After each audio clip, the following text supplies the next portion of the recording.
Hello to all my people, and if you're watching live, checking us out on YouTube, or listening on your favorite podcast provider, you are most definitely my people. Welcome to another episode of Botched and Chair Shots. We still have high hopes of delivering quality wrestling content, but if not, we'll sprinkle in Matt Ritter, so we still get over. I'm your host, a chef by trade and a mark by choice. I am the Will Gray, and I'm glad to be here on this journey, and tonight that journey is the IWC's hot takes they're willing to die on a hill for.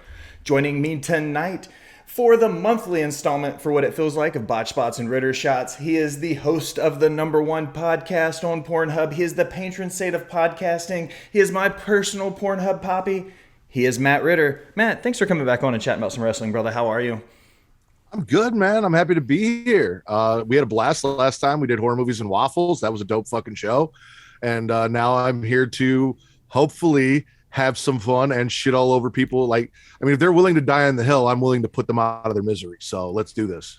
So I just want to take one quick second. We were talking before I hit the record button, so I'm going to take my second to gloat and say congratulations on 5 years to you and Vince and everybody else at the Smackin' It Raw crew. I just want to say, you guys have always supported Botchbot since day one. You've had me on your show. Vince has talked to me and had me on his show. It's always been a great partnership. So from Botchbots and Chair Shots and the rest of the Smack Raw family, just super big congrats for everything. Doing anything great for 5 years is tough, and you guys are knocking it out of the park. I appreciate it, man. And not just Botched Spots and Chair Shots, which is always really hard to say for me. I prefer Botched Spots and Cum Shots, but that's neither here nor there. Smack Raw as well, which you are a part of. That's really where our partnership with other podcasts started, with Vince being over there, Katie, Kyle, RN. That first couple of years, we didn't do any collaborations with anyone until they reached out. And the majority of the beginning of our collaborations were all just what I like to refer to as the Walmart brand version of Smackin' It Raw, despite what Kyle wants to say about ceases and desists. So... All right, Matt, I always ask everybody right off the bat, first thing, is there anything in particular this week that has you pissed off for greatness in pro wrestling? Yes, there is. I actually didn't watch a whole lot, but obviously the biggest news of the century as far as pro wrestling goes, Vince McMahon retired. And I tweeted about this. It cracked me up because you saw, people cheering. Oh yeah, and I get that. If you're happy that Vince McMahon is retiring, if you think he's old and out of touch and has lost it, fine. If you don't like the product that he's been producing, that's fine.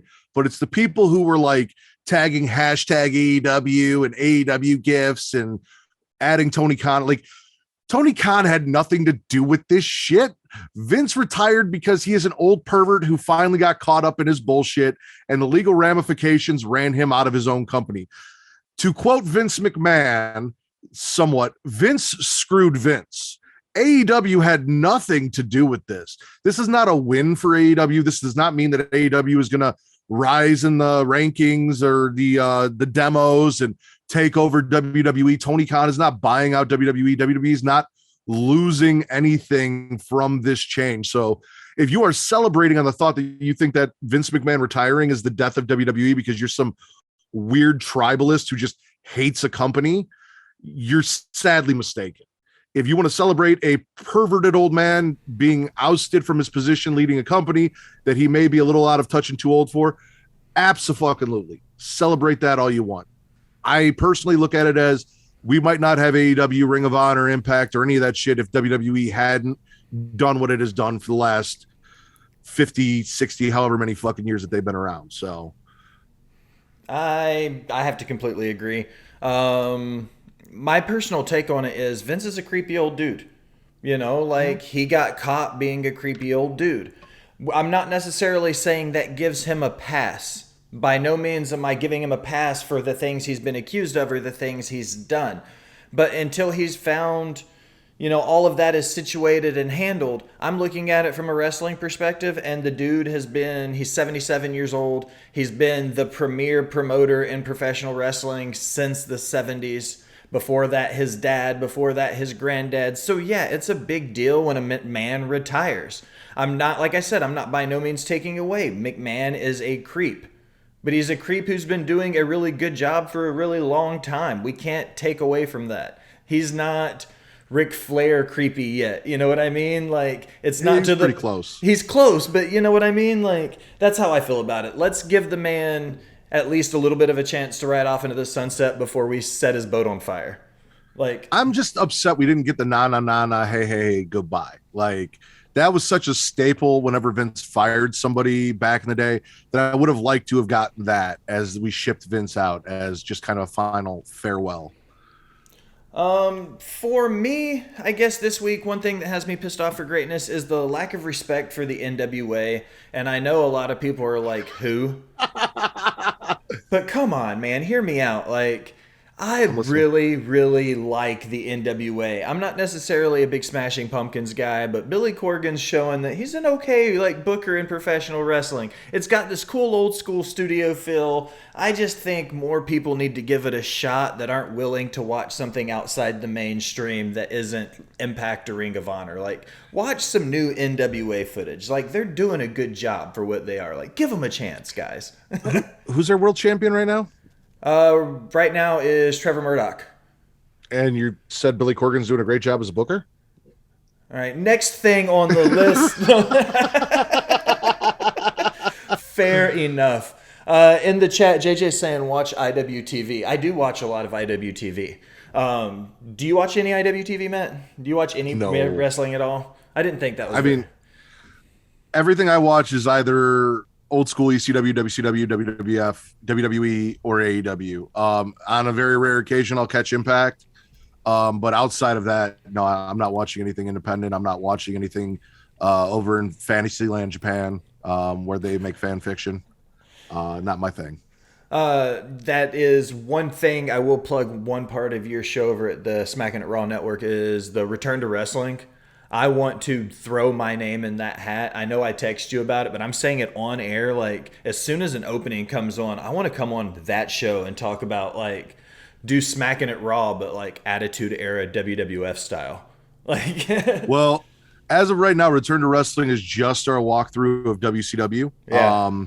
So like I said, within the next couple months, I'm actually going to talk to Travis about it tomorrow. We have a Creation World Creative meeting, and I'm going to bring up that I've got a couple people that have asked to come on and do that. So I will definitely get you on to talk some 1997 WCW within the next couple months. Hell yeah. Okay, moving right along. News, rumors, headlines. The number one on my list is Vince is out, but this isn't about Vince. This is about Steph and Hunter. They're the captains now.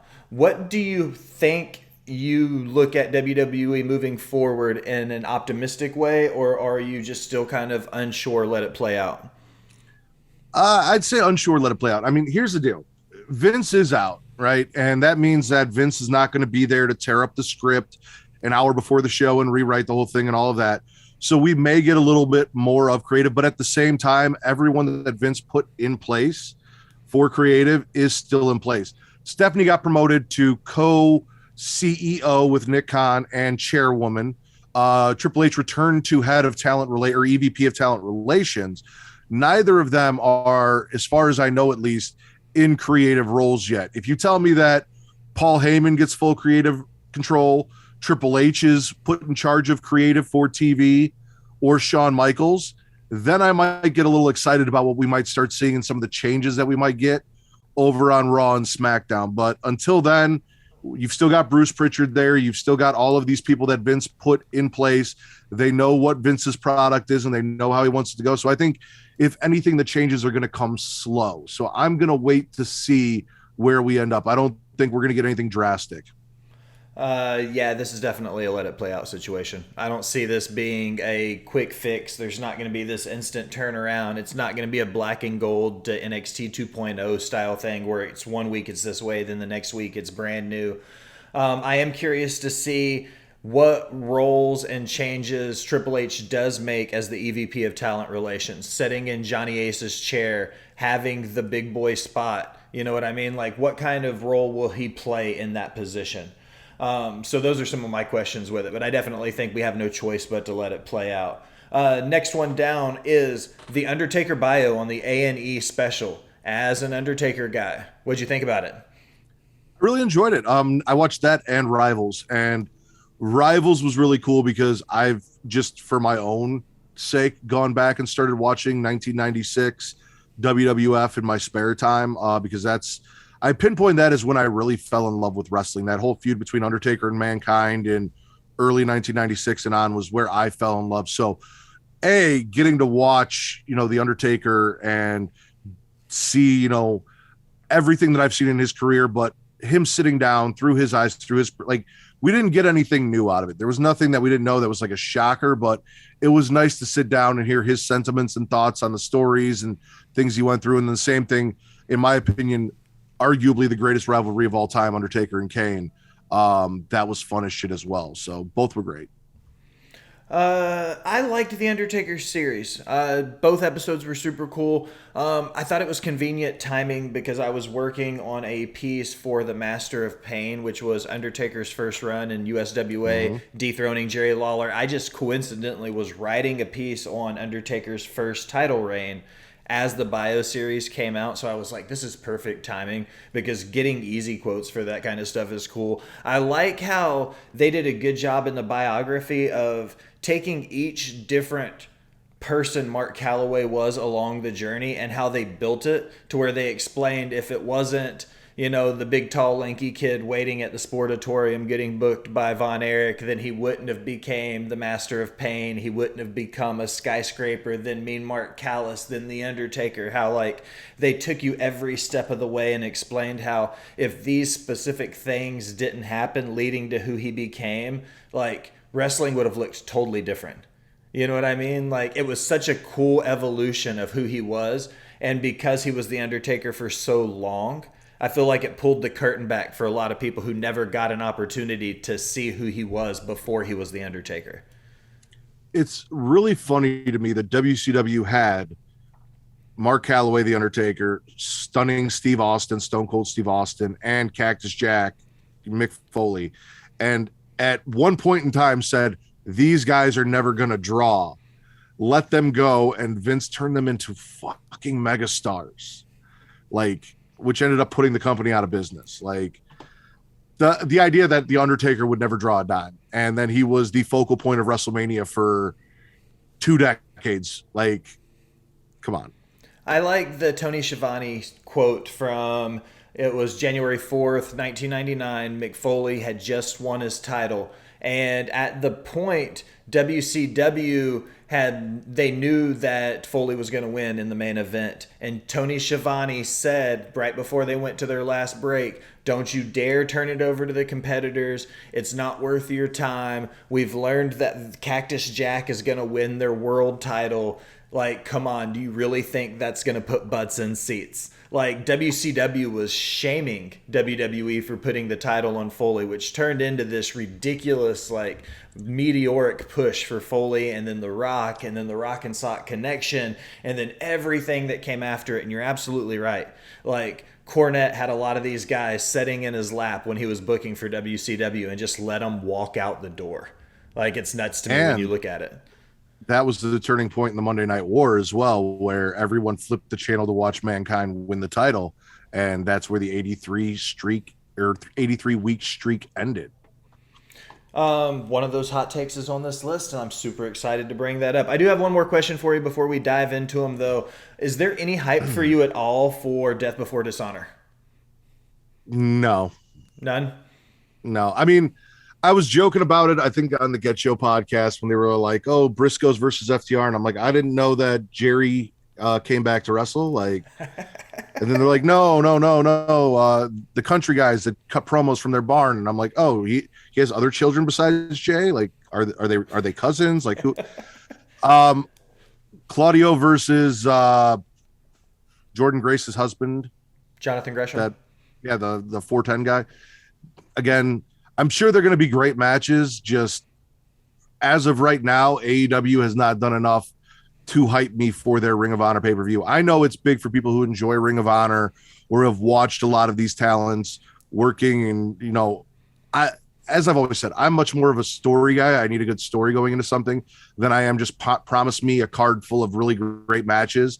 That does not get me excited. I can go watch great matches on YouTube. I don't need to pay for it. So... I love the fact that those are the two matches that you mentioned because those are the only two that I have any personal hype for. So it kind of shows you like how little hype there is for it. I was on perched on the top rope and Lee and I were discussing it and I told him that I was like there were only a few cards on the match that I felt were built at all. You know what I mean? That had any kind of build or any real pop. I think the Samoa Joe Jay Lethal match is going to be awesome. But really, it's FTR Briscoes and Claudio Gresham. You know, those are the only two that have any real pop right now, as far as I'm concerned. And I don't really see anything else on the card. I'm not worried about the Ring of Honor women's title. I'm not worried about the 6-man titles or whatever their trios tags. Like, I'm not worried about that. Like, none of that stuff is appealing to me right now. To be honest, as much as I enjoy Mercedes Martinez and also she kind of scares me, I think that if Serena Deeb did win, Ring of Honor would be in a better position with Serena Deeb as champion than they would Mercedes, just because AEW is going to utilize Serena Deeb where they have not really utilized Mercedes ever since she won that championship. Like she's not been on TV, not been featured. So if they're not, unless they get a Ring of Honor show where we can watch a weekly Ring of Honor show, you have to take the scraps that you either get if you're going to go on YouTube and watch Dark or Dark Elevation, or the little bit that they might throw on Rampage, or maybe a vignette on Dynamite. And it's not enough to get me excited. You brought up Samoa Joe versus Jay Lethal. I'm sure that'll be an amazing wrestling match, but the story that they've told with, is it Satnam Singh? Yeah. And I think so. Christopher Daniels coming in, like I don't really want to see two old guys wrestling for that title. I'd rather kind of see Samoa Joe go against a Miro or someone. Like we've seen Jay Lethal versus Samoa Joe how many times in TNA? Like I don't really need to see that again. I'd kind of like a new exciting matchup, especially with Samoa Joe's career kind of, I think, being on the winding down period. Let's get some of these dream matches. Samoa Joe versus Itchy, Samoa Joe versus Miro, Samoa Joe versus Keith Lee. Some of these matches I'd like to see for that title, more so than him against Jay Lethal with, you know, Jay Lethal's little posse. Yeah, I think Samoa Joe versus Murder Grandpa would be cool. Suzuki would be a good match. I said that Jay Lethal needs the TV title because TK needs somebody that's going to tour with that belt. Kind of like what you were saying. Samoa Joe's he's not, it's not taking away from how great he is. He's just not working a ton. And if you're rebranding and refabbing a promotion from the ground up for a completely new like reboot, you need somebody that's going to be touring, somebody that's going to be doing dates. And Jay Lethal, he's not exactly a spring puppy, but he's not exactly Samoa Joe either. You know what I mean? He's still doing dates. He's got some big bookings coming up, including Flair's last match, which is good publicity. So having your TV champion, you know, wearing the belt for something that big is, in my opinion, the right call for it. I can't believe we just got that much Ring of Honor conversation out of you and me, Matt. Like, yeah, right. That's surprising. I'll give that props. So maybe TK did a better job than we thought. You know, like, subliminal messaging right there. All right, this is what I'm excited for, Matt. I'm just going to start. Let's do this. I'm going to read them off, and you and I are just going to dissect, you know, how we feel about these particular anonymous hot takes from various talking heads and wrestlers and referees and ring announcers and, you know, people who love wrestling and people who hate wrestling, because I've asked people from all walks of life, not just wrestling fans. First one is one of my personal favorites right off the rip, is just simple, straightforward. Pro wrestling is redneck anime.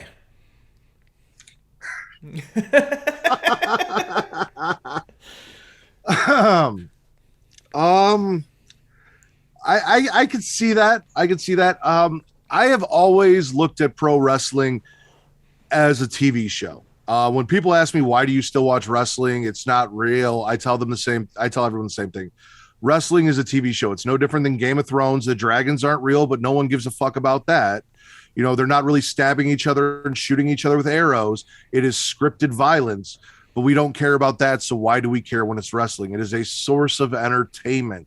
So while wrestling does have that sort of redneck stigmatism behind it, you know, which I don't agree with. I feel like people attribute the fact that you're kind of a lower class or a lower intelligence if you enjoy wrestling. Whereas again, it's a pure form of entertainment. It's no different than any other TV show that you're watching with actual scripted stunts and violence.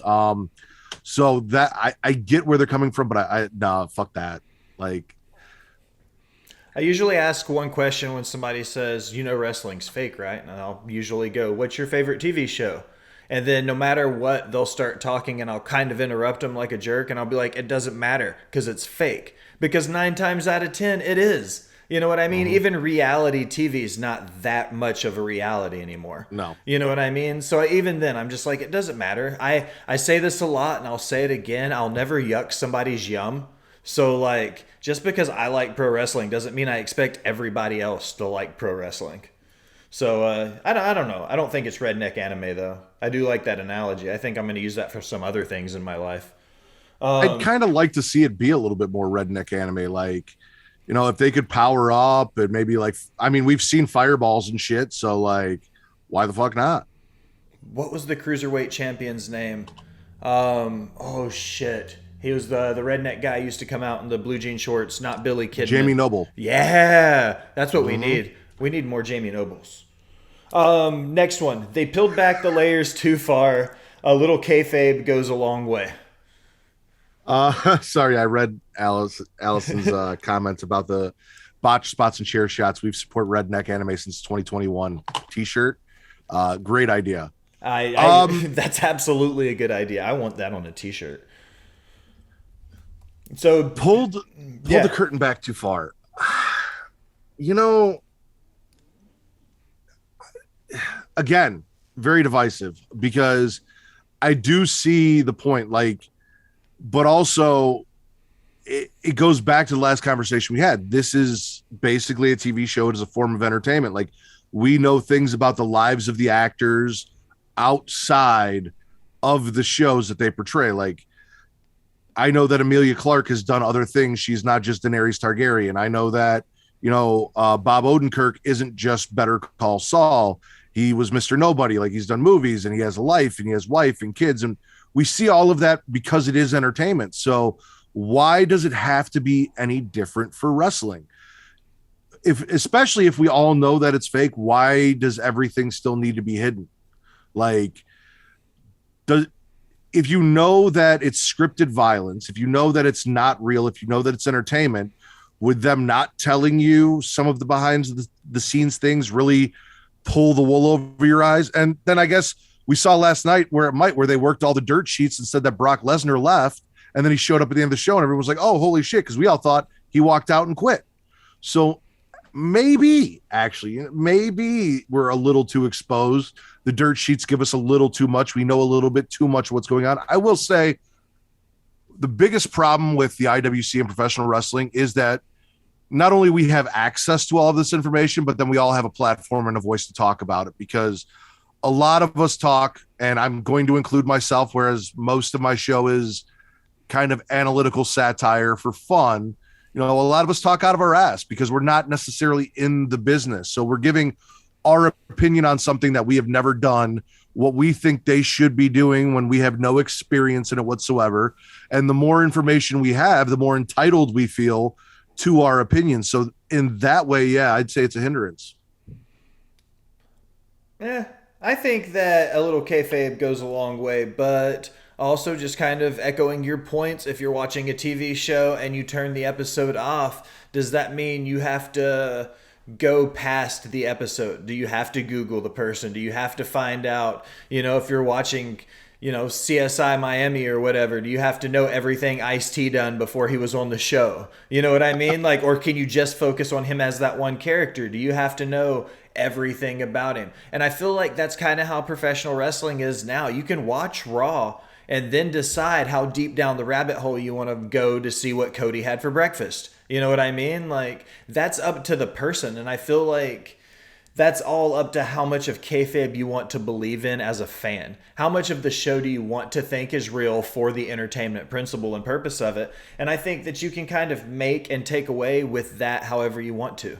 You can make kayfabe as real as you want to make it or as fake as you want to make it based on how much of a fan you want to be in it. Allison, I do not Google every actor in every show, but when I do, normally the term nude is behind the name. So, My Google predictive text is really creepy sometimes for that. It's like, mhm, who is this guy? Why was he in this show? And it's like, do you want to see him naked? No, man. Like, not every celebrity I put into Google I want to find nudes of. I do. Okay, so maybe I'm not that far. Okay. Yeah. This next one came from a person who wasn't a wrestling fan now, but was when they were a kid. They said that when they were young, they remember fights between their brothers as to who was the bigger star, Hogan or Andre. Yeah. Um, I think this is an easy one for me. Andre was, in my opinion, the bigger star because he was the attraction. He was who they brought in to kind of make Hogan who he was. So at the time that they were both still going, Andre was that star. Andre toured, around the world, uh, you know, under his WWF contract before Vince had bought up all the territories. Andre was famous everywhere before Hogan was, and Hogan blowing up to the extent he did was kind of on Andre's way out of the business. So between the two at the time, I would say Hogan was the big star, and at the time Hogan needed Andre. I just wish that Andre would have taught Hogan to wrestle a little better before he departed. I think it talks about how big Andre was in the business that if you go back far enough in Japan, when Inoki first started making the what eventually became the G1 Climax, they named the Madison Square Garden League, the MSG League, after Madison Square Garden because of what Andre the Giant was doing in wrestling at the time. They literally brought him over into the tournament and he ran just roughshod through everybody, went the entire tournament undefeated until the crowned king Inoki could beat him. You know what I mean? Like, they brought him all the way to Japan and made him look like this undefeatable giant so their king could topple him down the mountain. And that speaks to how big Andre was in the business. Hogan did come in '83 and win the inaugural IWGP title and all of that, and he broke away, and then Hulkamania was born. But I think if you look at what Andre did, if Andre hadn't gotten as big as he was, Hogan's breakout would have never happened. So that's just that. Let me say this real quick, because anyone who's listened or been on a show where Bobby's been on and I've been in the chat harassing Bobby knows I am not a Hulk Hogan fan, but prosthetic penis sex tape and racism and just overall terrible wrestling aside, I will never deny the impact that Hulk Hogan had on the business. I will never say that Hogan wasn't the big draw that he was. He was absolutely the big draw. I have always said Hogan is moments, not matches. You can point and say, oh, well, he had great matches in Japan. And I will tell you, no, Japanese wrestlers had great matches in Japan that Hogan was a part of. Hogan did not have great matches in Japan. People say Rock versus Hogan. That was a moment. That was a stare down. The match itself, if you can turn off the crowd noise, is not a great match. I've been watching Hulk Hogan from 95 up to 97 in WCW. His belt shots, his chair shots, and just everything about him is cringe as hell and terrible. And this is rewatching stuff I've already seen. All of that aside, his impact in the 80s and his impact in the late 90s is what it is, and I can never take that away from him, and I never would try to. He did do for wrestling what he did do for wrestling. The problem was he started to believe his own hype and kind of killed his own legacy because of it. 5 moves in a leg drop, bro. That's it. 5 moves in a leg drop. Next one. And I'm kind of curious about your opinion on this as somebody who likes old school ECW. TNN pulling the plug was the eventual demise of ECW. If Heyman could have kept the backing, they could still easily be the number 2 promotion right now. Do you think that initial TV deal falling through with TNN was the demise, or do you think the writing was already on the wall by that point for Heyman and ECW? I think the writing was already on the wall at that point. Like, I mean, you've heard Heyman talk about it. Heyman said that he got this TV deal to get his name out there because he knew that they were just using him as a trial to show that they could do ratings with wrestling to lure in WWE or WCW. Like that's all they were there for. But Heyman was like, I'm going to use this opportunity to try and get myself a network deal somewhere else and show that this product is valuable. A big part of their demise and their problem was the fact that even with the TV deal, they didn't have money to maintain the wrestlers that they had and created, let alone keep them from bigger contracts from WCW and WWE. Every time someone got big, one of those two companies came in and offered them a much bigger contract and a better life, and then they were gone, and then you had to start from scratch. And Heyman is great at starting from scratch with guys that you would never think would be anything in this business, or that he saw talent in that no one else did at the time, and making them superstars. But he was just prepping them for a bigger stage, and he never had the financial backing to compete in that area. He was always behind the 8 ball on that. I think one of Heyman's biggest things in pro wrestling is he's always been a terrible businessman, but he's always had an amazing mind for the business. So it's proven that when he was running ECW, he was having trouble getting payouts on his pay-per-view buys. You know what I mean? Like he was barely breaking even and not breaking even on putting on these huge shows because he didn't have the legal team or the backing to actually collect on some of the stuff he was doing. You know what I mean? Like he kind of shot himself in the foot in a lot of ways because of that. You know, he cut his overhead and would run the promos out of his mom's basement, which is historically known for building the set down in his mom's basement and cutting all of them from down there to help his overhead. But cutting your overhead doesn't matter if you're not collecting on anything you're making. You know what I mean? Yep. If you're not generating any revenue and not bringing anything in, it doesn't matter. So I feel like a lot of the stuff that shot ECW in the foot wasn't just TV deals falling through. It was just shoddy business practices, which I'm not accusing Paul Heyman of. We've heard hundreds of people in the business say the same thing about it, you know? So it's not a secret. So I don't necessarily think it was TNN. I think it was multiple things. I think Heyman has proved, though, that he can be one of the top minds in the business for producing shows, producing matches, putting on cards. I think he's pretty decent. Producing anything.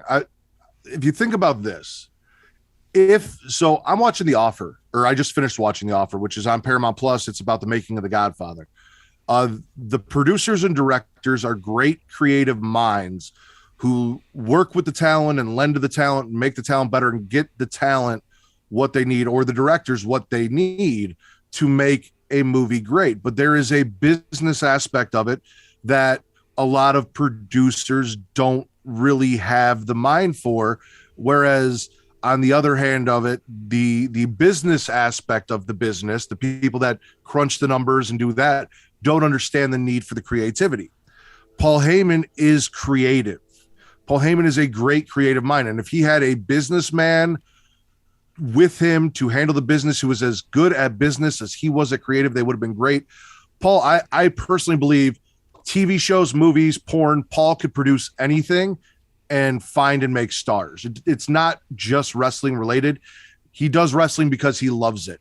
But that man has a silver tongue, can talk his way into anything. He could be producing anything right now. And he chose wrestling, and we're lucky for it. I'm going to go ahead and roll into another one that has Heyman involved in it because I'm curious about this one. Because this one says if Dixie Carter in 2009, when she was the chairwoman over Impact, who was a fantastic businesswoman but not a wrestling mind, if she had brought Heyman in 2009 and finalized the deal, Impact would have blown up and been easily the number 2 promotion. Yeah, actually, I'll agree with that.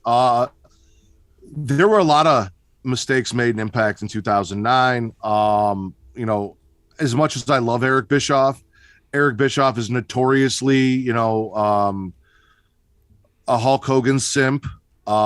Ever bringing Hulk Hogan into any company and giving him creative control is going to be the downfall of your company. And also names like Ric Flair, guys who feel like they're too big to listen to a booker that they don't respect, or having a booker that is going to cave to every whim that they have and not kind of, straighten them out on some things.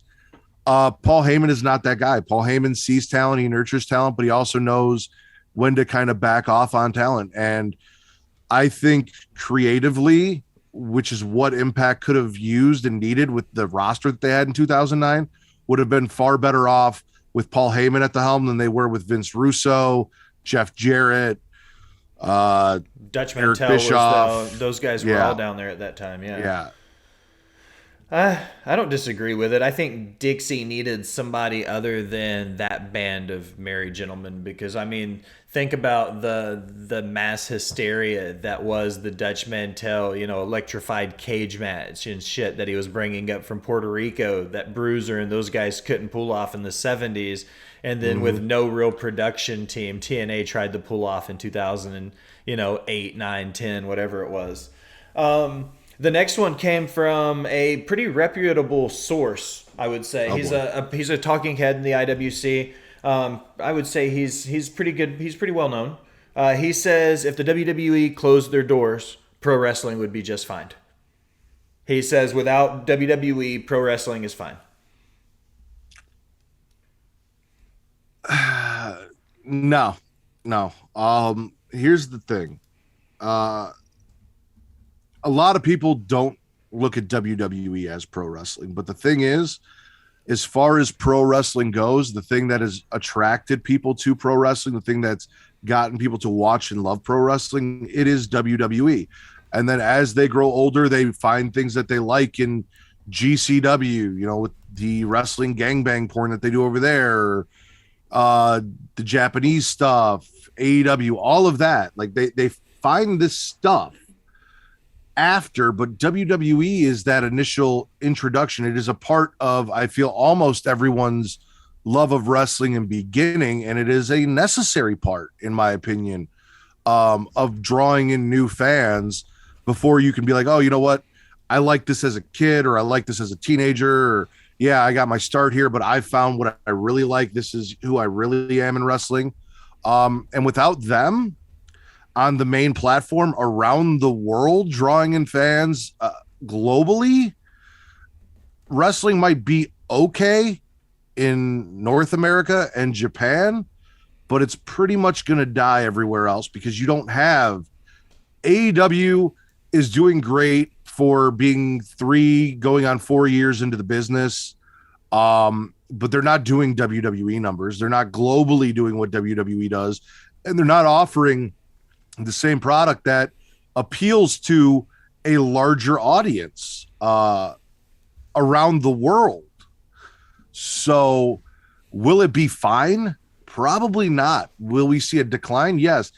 Is there an opportunity for someone to step up and step in and grab those reins and possibly take up that mantle? Sure. But is it a guaranteed thing? Absolutely not, because we all have different things that we love as wrestling fans. You are excited for NWA. I couldn't have even told you who the NWA champion was. People love Impact and tell me about Impact all the time. I have not watched Impact in a very long time. I know Warren Hayes, love JJ, IWTV, independent wrestling TV. It's fantastic, right? Does not appeal to me. It's not my thing, but they all love that. And then the stuff that I love in WWE and AEW isn't for everybody. It's not universal. Like I see people shitting on it all the time. You need that variety, and WWE is part of that variety. And if you take that away, not only are you going to lose a lot of wrestling fans, you're going to lose a global market that draws in new fans, that opens the door to introduce them to everything else that they are now watching.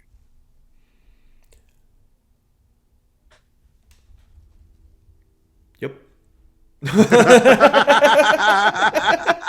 I think if you look at wrestling in different eras, I wrote down in the 80s, there's no way professional wrestling could have survived without WWE in the 1980s. Oh, no. In the 1990s, however, with New Japan and AAA and WCW all being pretty decent sized, I mean, with WCW beating WWF for 83 weeks. You know, like there was a chance in the 90s if WWE shut their doors, there was enough big promotions working in the States that there was maybe a chance. But then you turn around and you ride that wave right back into the early 2000s. New Japan's on a low, WCW's gone, ECW's gone. There's no way the early 2000s could have survived without WWE. Now in 2022, we look at it, AEW's great, but not like in a worldwide thing. We're in this weird maybe. You know what I mean? Like maybe there's enough coverage. Maybe New Japan Strong and Impact and Ring of Honor are all going to be able to pick up and carry. You know what I mean? Maybe the talent that'll come out of WWE would be able to lift some of these other promotions up to where we could maybe go back to a territory fill where there's 4 or 5 big companies, not just 1 or 2. But if they could even afford that talent, and then if that, affording that talent doesn't put a financial strain on their business, because a lot of these wrestlers that are making big contracts in WWE are not going to want to go out and work for a GCW. Like the guys you see leave WWE and go work for AEW love wrestling, and they may be making the same amount of money that they're making in WWE or close to it, but those guys love wrestling. There are just doing the wrestling. Like they don't care about the stories or anything. They just love going and competing in a ring in front of people, which you should. But there are people that love the entertainment aspect of what they do and the characters and things like that, that not everyone can offer them.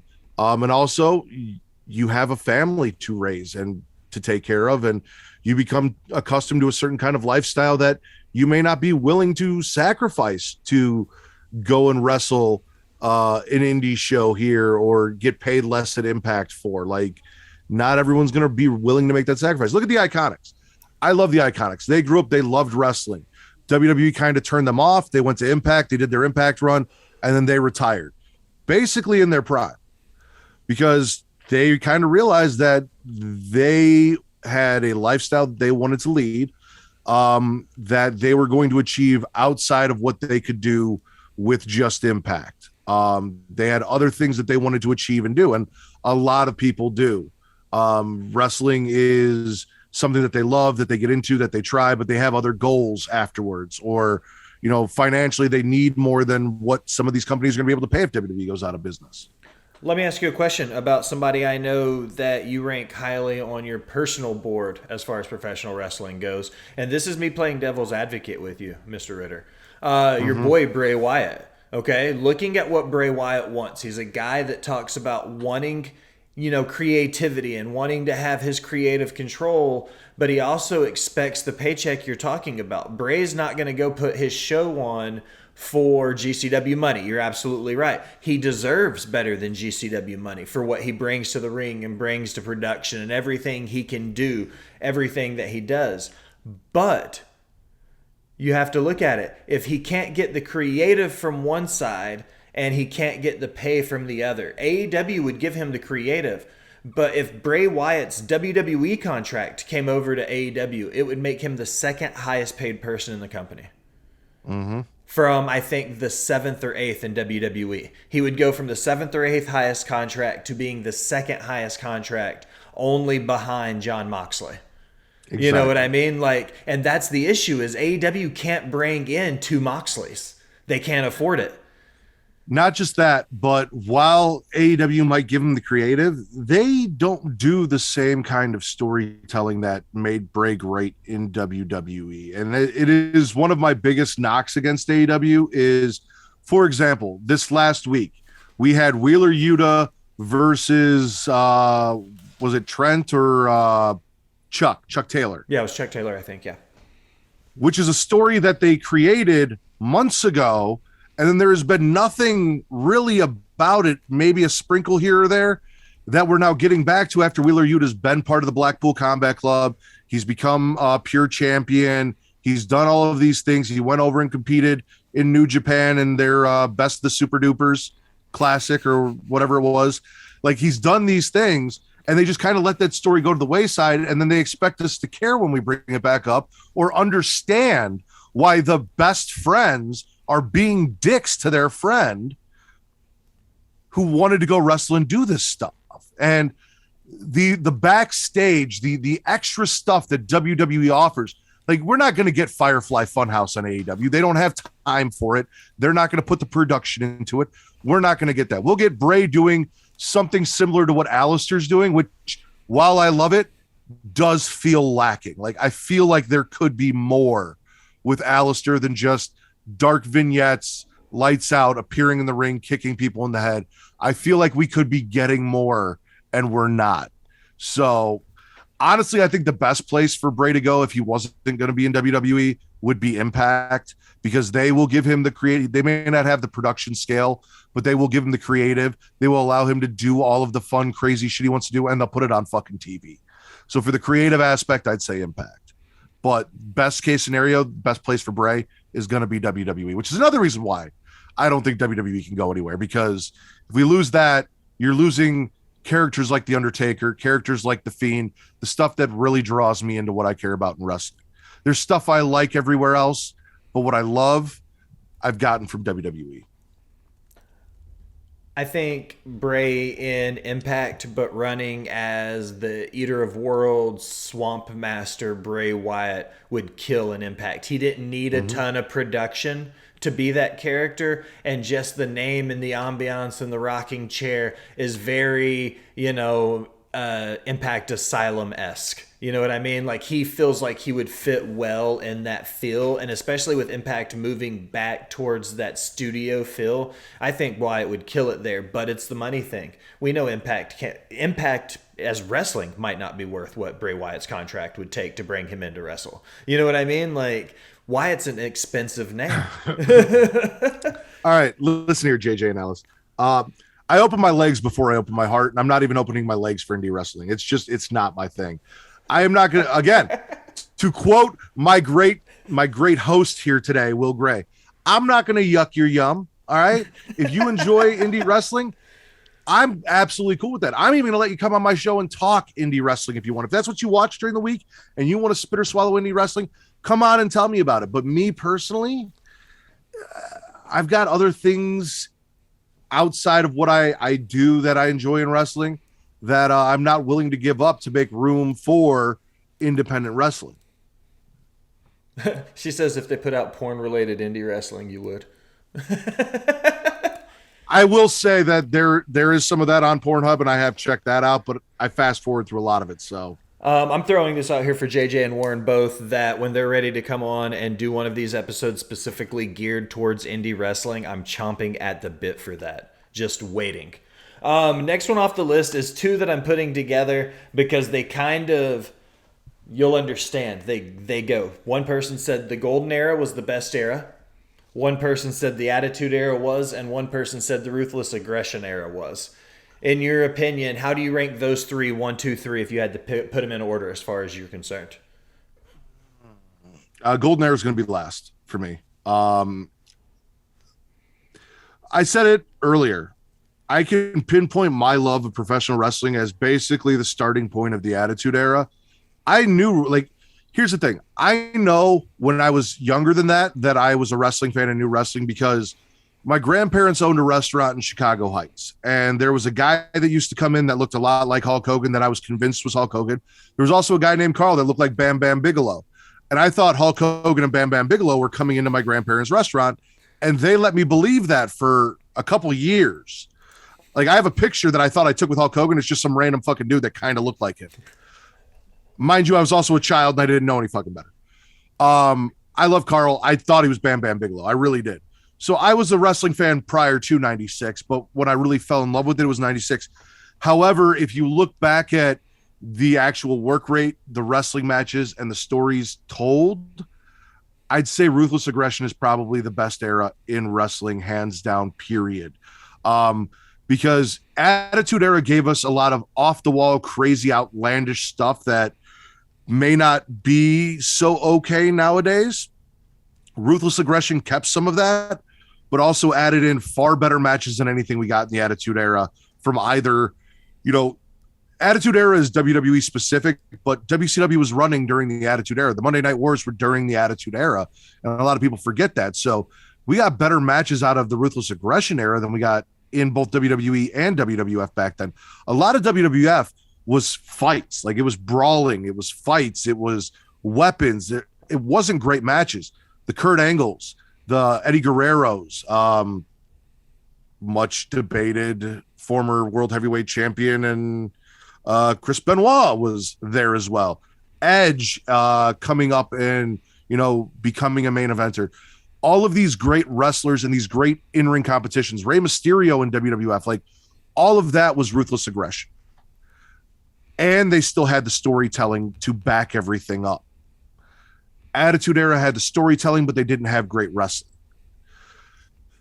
The Golden Era was the Golden Era. It was a lot of yelling and screaming and nonsense and hype and very, very 80s, but like the worst of the 80s. But because it was the 80s, everyone loved it in the 80s. I'm going to go Attitude Era 1, Ruthless Aggression 2, then Golden Era 3. I agree with everything you're saying about the Ruthless Aggression era as far as better in-ring work. I think if you look at the Attitude Era as WWF and WCW as two independent components because of the Monday Night Wars, I think the in-ring work we were getting from WCW at that time was better than the in-ring work of WWF. But I think the stories in the WWF and the Attitude Era, and even if it's because I'm a homer, and you and I are relatively close to the same age, we both grew up watching a lot of the same stuff, and I feel like the Attitude Era, WWE, WWF, like they imprinted on me as a wrestling fan. So I go back to a lot of those stories. Undertaker, Mankind, Undertaker, Kane, Shawn Michaels, Triple H, like I remember three very different components of Shawn Michaels' career, when he was with the Rockers to when he was HBK to when he came back in 2001 and won at Survivor Series and the Elimination Chamber. But now, to be fair, though, that second end of Shawn Michaels' run and that whole Triple H Shawn Michaels, that was all Ruthless Aggression. Yeah, I think Ruthless. Yes. Do you consider the Ruthless Aggression era starting with Vince calling everybody out to the ring?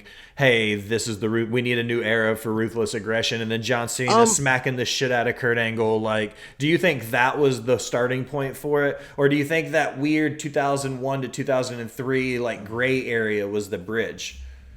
So I'd say less so the 2001, but more 2002 to 2003 was the bridge. And we kind of talked. You had a guest on, and you guys actually broke down the different eras, and you guys talked. And I was in the chat, and I was talking to you guys about it. Yeah, I think the Attitude Era died at WrestleMania 17.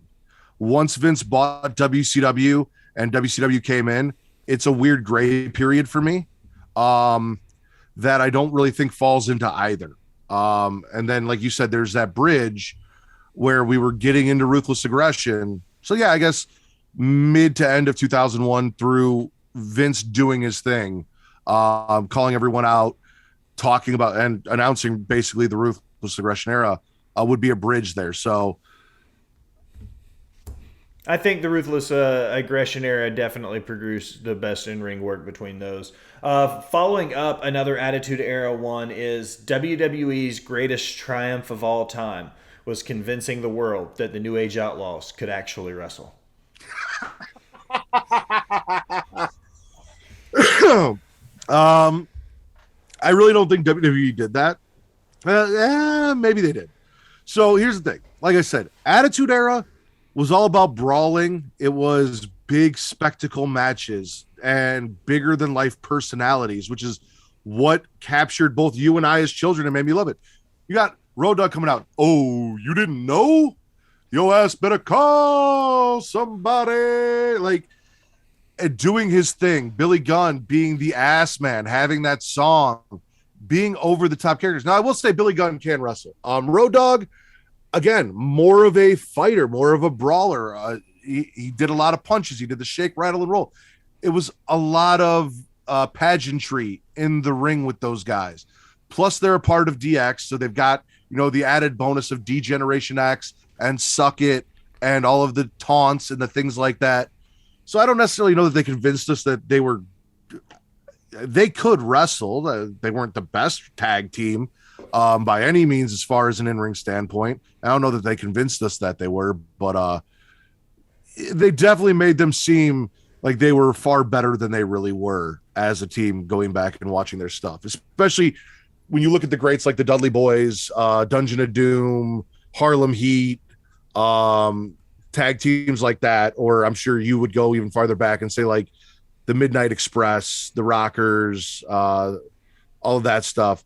Yeah, they're not in ring wise or ring psychology wise anywhere on that level, but for the pure pageantry and entertainment of what the New Age Outlaws were, they were fantastic. That feud that they had with Terry Funk and Cactus Jack, like, oh come on, Terry Funk coming out with a chainsaw, then throwing him into a dumpster and pushing him off the stage.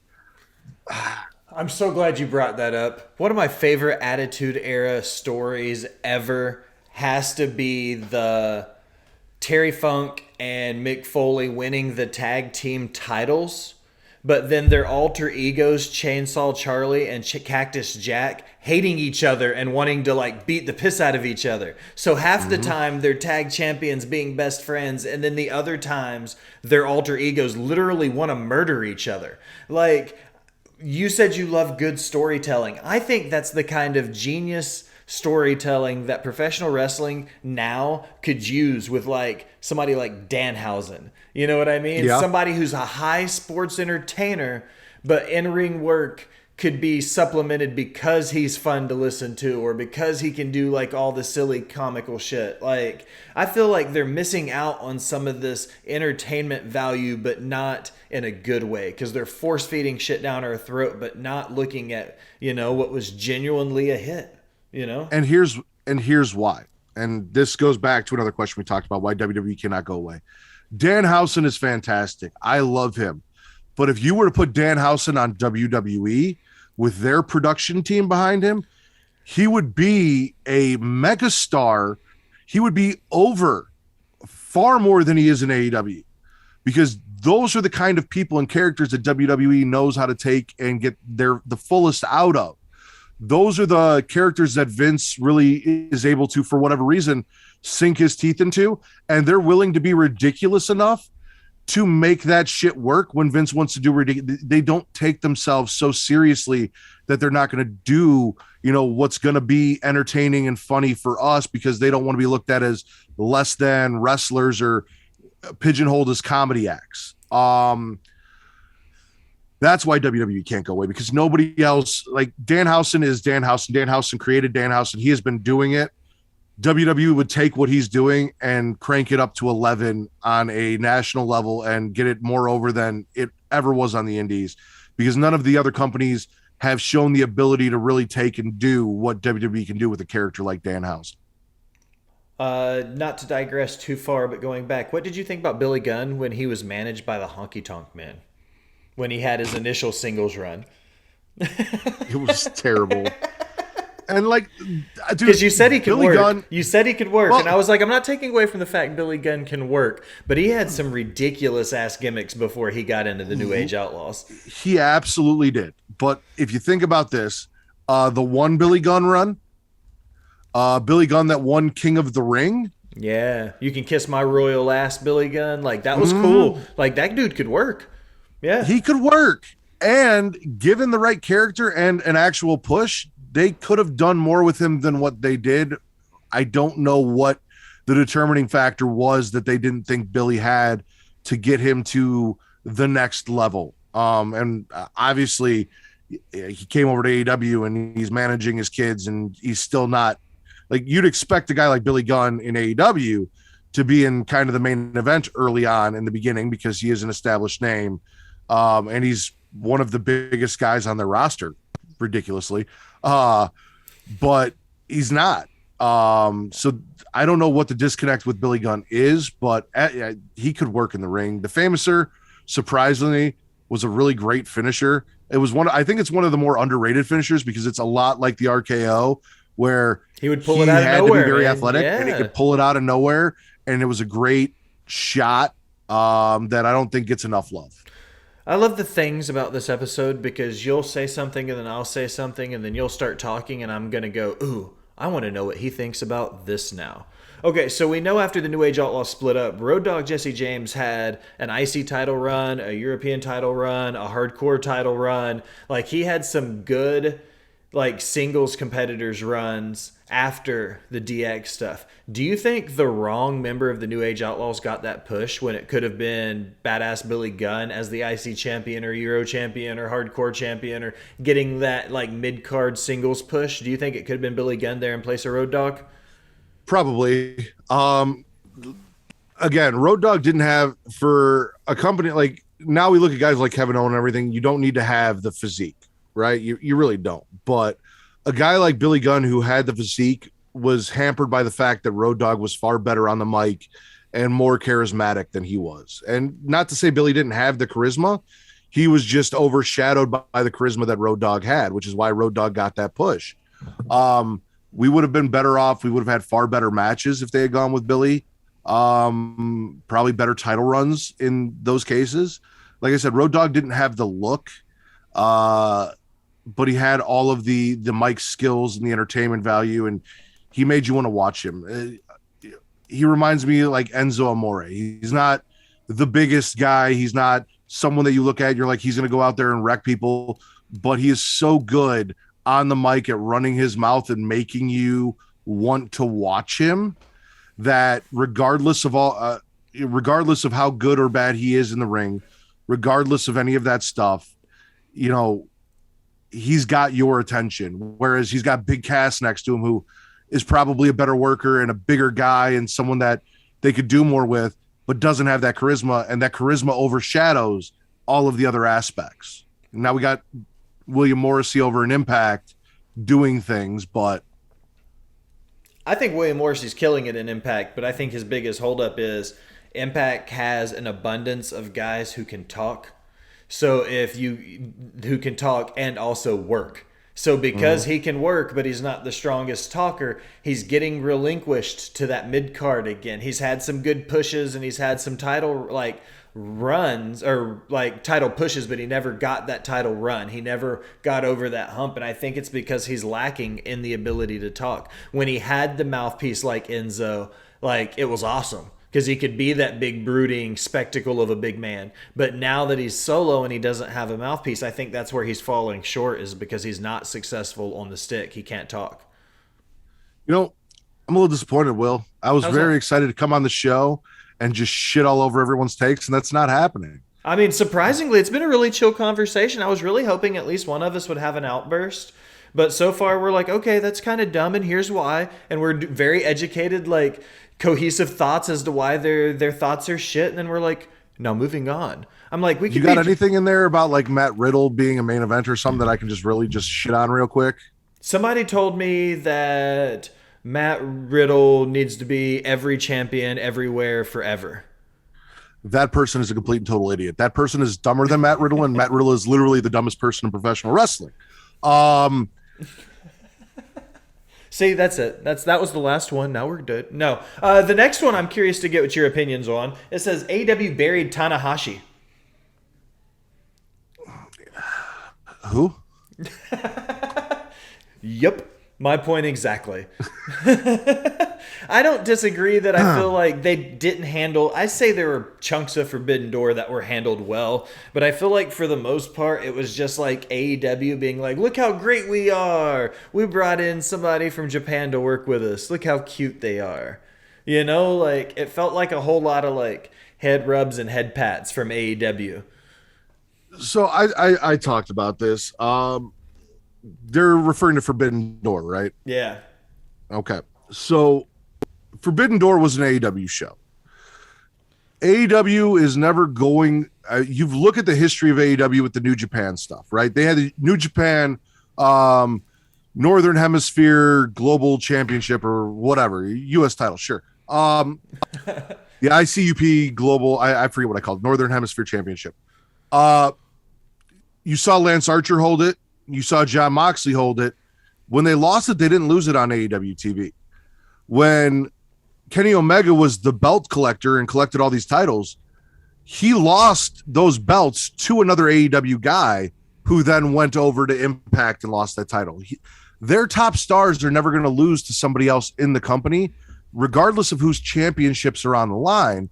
And Tony Khan is not going to put his belt on a wrestler that's contracted to another company and make that the main person, especially if, the IWGP or ICUP Global Hungry Man Champion isn't going to come over to AEW. If there's not going to be an even exchange, they're not going to do it. And you should have never had the expectations of Tamagotchi going over and being AEW champion or any of that in this scenario. Like, those top NW or NJPW guys are top NJPW guys, but they're not going to go over Tony's guys on Tony's pay-per-view. Like, it's not going to happen unless you have a real co-branded, co-funded, split down the middle, New Japan, fully funded by both companies pay-per-view, where they literally have to sit down and like hammer out details and brass tacks. It's always going to lead heavily towards the company that owns it. And Forbidden Door was an AEW pay-per-view. No ifs, ands, or buts about it. Absolutely. Tanahashi was stellar, though. He didn't do a poor job. His and Moxley's match was amazing. They did exactly what people wanted. But I think they were more so specifically talking about the fact that, like, it seemed like after every Tanahashi match in AEW, there was always some kind of like an after-match brawl or something that would take away from what Tanahashi had just done. They weren't kind of letting him they weren't letting him get his flowers, I guess. You know what I mean? He came over here, he did these phenomenal matches, but nobody gave Tanahashi credit where credit was due. They were just like, okay, now he's gone. Is it okay if I pick on your producer for a second? Yeah. Okay. Allison, you do a great job here with Smacked Raw and Botched Spots and Chair Shots as producer, but you also like pineapple on your pizza, so your opinion on who should be holding wrestling titles means absolutely nothing to me. Riddle is pineapple on pizza, and pineapple on pizza is trash, and Riddle is trash. He should not hold any belts, and you should never put pineapple on pizza. So outside of your production value, which is fantastic, you do a great job, and props to you for that. Let's not do that. Let's not push these terrible, awful, horrible narratives. Now, as we close another episode of Botch Pots and Chair Shots.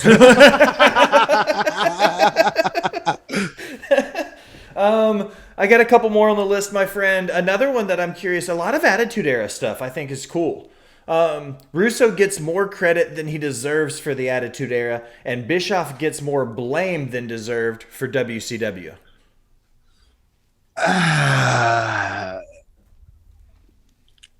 Yes and no. Russo did get more credit than he deserved, but I think after his run in WCW and looking on everything in hindsight, it's very clear to a lot of people outside of Vince Russo that Vince McMahon was the filter through which Vince Russo became great, and losing that filter led to, outside of the one amazing thing that he did in shutting Hulk Hogan down in WCW and making him leave the company for a little while, not all of his ideas were as great as he thought they were. Not everything was going to get over the way he thought it was going to. Eric Bischoff, I do honestly think deserves as much blame as he gets for the downfall of WCW. WCW was his baby. He did book himself into a lot of corners. He had a lot of plans that he did not have execution for. They had terrible finishes. They put a lot of stock in things that did not have long-term payouts. They were very, in my opinion, booking-wise, short-sighted. Everything was what's the next big thing that's going to get viewers and get ratings, and not how is this going to pan out down the road. And when, the chickens came home to roost. Is that the Southern saying? Is that how that goes? You can just make it up if you want. You could say whatever. It's chickens and something, and most people are going to be like, fuck, that sounds Southern. Yeah, when the chicken's long tails got caught under the rocking chair. Yep. See, that sounded good. Good job, Matt. That's how you speak south of the Mason-Dixon, sir. They were kind of shit out of luck, and that's why he got pushed out, and they brought in Russo to kind of try and recover what they felt they had lost. And then again, shot at Dixie Carter for not realizing after getting ousted from WWF, bombing WCW, bringing Russo over to TNA to try and help bring Impact out. Their value through a filter with the right people in place is fantastic, but left to their own devices. And Eric has mentioned this. He has learned a lot from his mistakes. And I think he has a lot more to offer than I would say Vince Russo does at this point. But at the time, left to his own devices, the decisions he made, the creative control that he gave away, the contracts that he signed, allowing wrestlers not to work as often as maybe they needed to, or to decide who was going to win their matches, whether it was best for the company or not, ended up hindering that company. And then Vince Russo was the nail in the coffin. I will put in a shameless self-plug right now. If you haven't listened, go back on Botch Spots and Share Shots and take a listen to my interview with Vince Russo, because I have mixed emotions about Russo.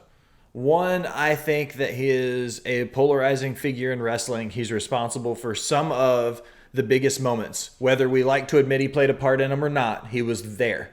No matter how, you know what I mean? He was part of it. You also think about the fact that this man gets an enormous amount of heat for the things that he was paid to do a job for. You know what I mean? He was paid to write these stories. Vince Russo has said that he has gotten death threats from people over the stories he's written in professional wrestling.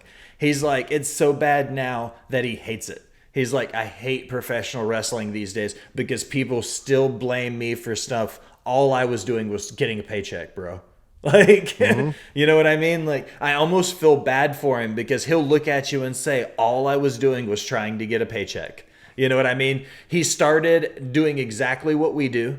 He started as a radio DJ in Vince's wild world of wrestling in upstate New York at like 2 o'clock in the morning because that was the only airtime that he could get on his local radio station. And then he worked his way up to creative spots inside of indie promotions, all the way up to working for the biggest promotion in the world, all because he wanted to write about pro wrestling. You know what I mean? And now he gets shit on. Did he do a shitty job? I'm not saying yes or no, because you look at who else was booking. When he was in TNA, he had Dutch Mantell, he had Dixie Carter. When he was in WWE, he had Bruce Pritchard, he had Jim Cornette, he had Vince McMahon. When he was in WCW, he had Jeff Jarrett and Kevin Nash and all these guys. Like, was Russo the only one that can be blamed? No, but he's also not moving away scot-free, because he also did some really shitty, shady stuff in an area of wrestling where there were a ton of con men being con men. Yeah. So let's rattle off two more off my list, and then I'm going to get you out of here. One was Jim Cornette's takes are spot on 99% of the time. Do you think Mr. Cornette is that right that often? No, I don't. Just like anyone else in wrestling, Jim Cornette likes what the fuck Jim Cornette likes, and it's not for everyone. And that doesn't, because you agree with Jim Cornette, doesn't make Jim Cornette right. It just means you and Jim Cornette like the same shit. There are some things that Jim Cornette says that I agree with. There's some shit that Jim Cornette says that I think he sounds like a complete and total jackass, yelling into the clouds, and he's fucking crazy. Like 99% of the time, unless you are, part of the Cornette cult, and that's how you view wrestling, and there's only one way to watch wrestling, and it's Cornette's way, then yeah, sure, you'd see it that way. But again, it's an entertainment business that has a broad, open expanse of what people enjoy, and there's supposed to be something in there for everyone. It's not, wrestling isn't one thing. It's not one kind of storytelling. It's not one kind of work rate. It's not one kind of match. There are people that love the, like I call it, the gangbang porn, the death matches. There are people that love, the spot fest stuff that the Bucks do. Me personally, it's not my thing, but again, don't yuck somebody's yum. Like, there's so much out there that appeals to different crowds and different people. And Jim Cornette has a very narrow view of what professional wrestling should be. So to say that he is right 99% of the time is completely and totally asinine. I wouldn't give him 99% of the time. He's one of those, he's an old head. So do I agree with some of the things he says? Yes. But it's like the line in The Big Lebowski, you're not wrong, you're just an asshole.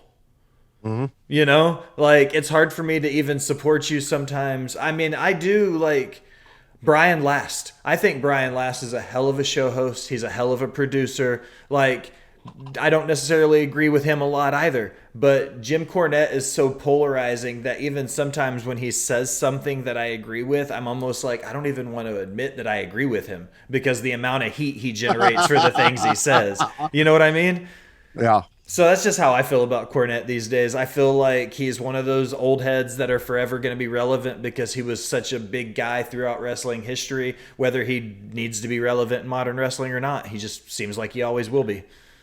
And there's not an athletic bone in that guy's body, and he carried down around a tennis racket for years, and we were supposed to think that made sense. Like that's his mindset. Like, But I've got his doll on my wall.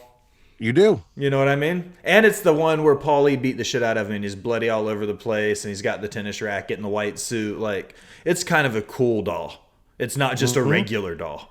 And Lee Walker's like, fuck you, Will. They're figures. One more. Do you think Money in the Bank has ran its course? Because the hot take was Money in the Bank's done. There's no reason to keep it around anymore. I disagree. I think that they're not utilizing it properly. I've been a big staunch supporter for the fact that Money in the Bank should be a WrestleMania exclusive. It should take place as a match at WrestleMania like it was originally. It should not have its own pay-per-view. You can have both the men's, especially with 2 nights of WrestleMania, you can have both a men's and a women's Money in the Bank on separate nights. So one's not overshadowing the other on the same night. There are very few gimmick matches like the Royal Rumble that constitute its own pay-per-view. Stuff like Hell in a Cell should be based on a feud and not based on a time of year when that pay-per-view comes up to where they need to get there. Same thing with Money in the Bank. They've kind of made it the new King of the Ring, and I'd much rather have King of the Ring back and have Money in the Bank be a match than an entire pay-per-view and a brand. I also believe that they did it right this year and putting the Money in the Bank on 2 people who have never held Money in the Bank before. On occasion, running it back is fine, but the Money in the Bank contract is something that you should be utilizing the way the Intercontinental title used to be utilized, as a stepping stone to get someone to the main event, or at least to test to see if they are ready for that main event push. If they can get the crowd behind them enough to want to see them go over the champion and be that next level star. That is what Money in the Bank should be utilized for. So putting it on an Austin Theory, putting it on a Liv Morgan, and giving them the chance, even though the women, they only let them hold it for a couple hours to 24 hours for whatever reason and never actually do a run with it, to see if Austin Theory has the chops to be in the ring with the Roman Reigns, to be on the mic against Roman Reigns, Bobby Lashley, Kevin Owens, all of these top stars. This is his testing point. Can he go from this guy that we saw in the way in NXT to a U.S. champion who lost to Bobby Lashley to being a believable main eventer if that's where they want to put him and see him?